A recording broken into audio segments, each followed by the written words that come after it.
Bonjour à toutes et à tous et bienvenue sur cette nouvelle vidéo. Ici, je voudrais vous parler de coach, de mentor et vous donner mon point de vue sur leur intérêt dans nos vies.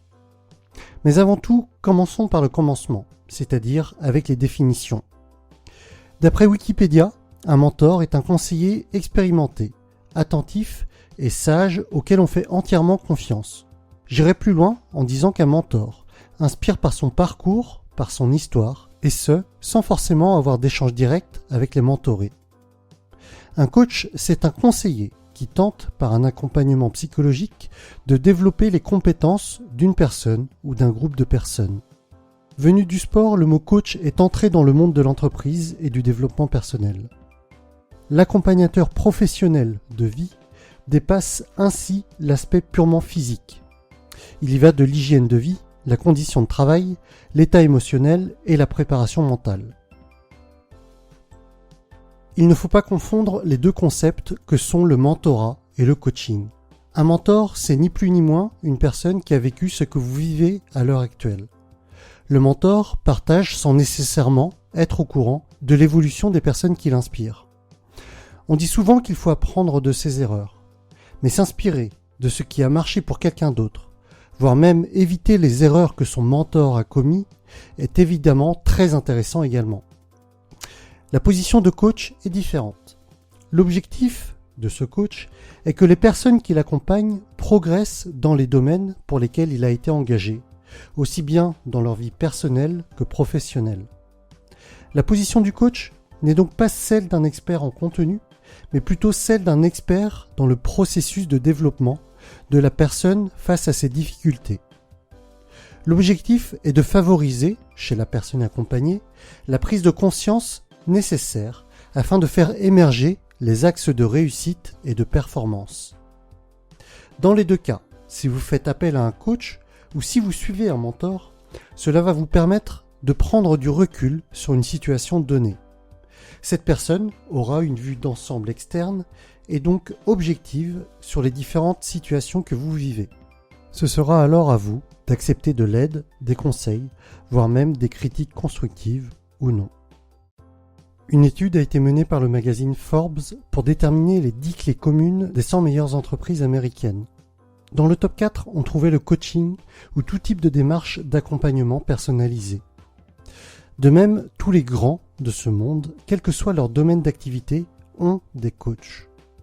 Que ce soit les sportifs de haut niveau, les chefs d'État, les acteurs ou les chanteurs, tous ont un ou des coachs. Que ce soit Bill Gates, Roger Federer, Neymar, Céline Dion ou Tiger Woods. Et la liste pourrait être encore très longue. Est-ce que le coach d'Usain Bolt court plus vite que son protégé ? Évidemment que non. En revanche, il l'aide à améliorer ses performances, en conseillant sur les aspects annexes. Il veille probablement à prodiguer de bons conseils alimentaires et met en place un cadre pour que l'athlète soit au top de sa forme pendant les grands rendez-vous. On pourrait se dire que c'est parce qu'ils sont au top qu'ils embauchent des coachs, mais moi, je suis plutôt partisan de l'idée qu'ils sont tout en haut grâce aux coachs qu'ils ont employés. Aujourd'hui, avec Internet, il est vraiment facile de trouver des informations. Elles sont gratuites. Alors pourquoi payer un coach pour avoir les mêmes informations ? Eh bien, pour la même raison que certaines personnes payent un coach sportif, alors qu'on peut très bien aller courir seul, faire des tractions seul et tout un tas d'autres exercices physiques, gratuitement. Et pourtant, le domaine du coaching sportif ne s'est probablement jamais aussi bien porté. Parce que être guidé, avoir quelqu'un pour accélérer vos performances et pour vous épauler est parfois utile. Nous n'avons pas toujours la volonté de faire les choses dont on a besoin. Et avoir un coach pour vous soutenir et pour vous guider vous fera gagner du temps, vous permettra de compenser le manque de motivation inhérent à nos vies toujours plus chargées.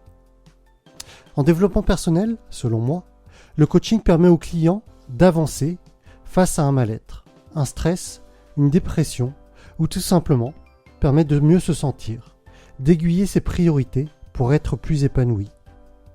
Et oui, on parlera de clients, car dans le coaching, de par le travail effectué, le service rendu, les éléments mis en œuvre et le temps investi, est un métier à part entière. À l'inverse, le mentorat n'est pas forcément payant puisqu'il n'y a pas forcément d'interaction entre les deux parties. Pour ma part, j'ai de nombreux mentors, de nombreuses personnes qui m'inspirent de par leur parcours. Je vous en ai déjà cité plusieurs dans mes vidéos précédentes, tels que Jim Rohn, Brian Tracy, Les Brown. Et dans un domaine plus proche de moi, les deux chaînes YouTube Fight Mediocrity ou encore Practical Psychology. Et à côté de cela, j'ai un coach sportif, des coachs en business et en développement personnel également, parce que ce sont des domaines qui m'intéressent et dans lesquels je souhaite progresser. Ça me coûte de l'argent, certes, mais je sais que cet investissement sur moi est payant sur le long terme, sur des aspects pas toujours quantifiables. Être plus en forme et en bonne santé, être plus heureux, être plus présent pour ses proches, ça n'a pas de prix. Et pourtant, n'est-ce pas ce qui compte le plus dans nos vies? Et qu'en est-il pour vous? Est-ce que vous avez des mentors ou des coachs?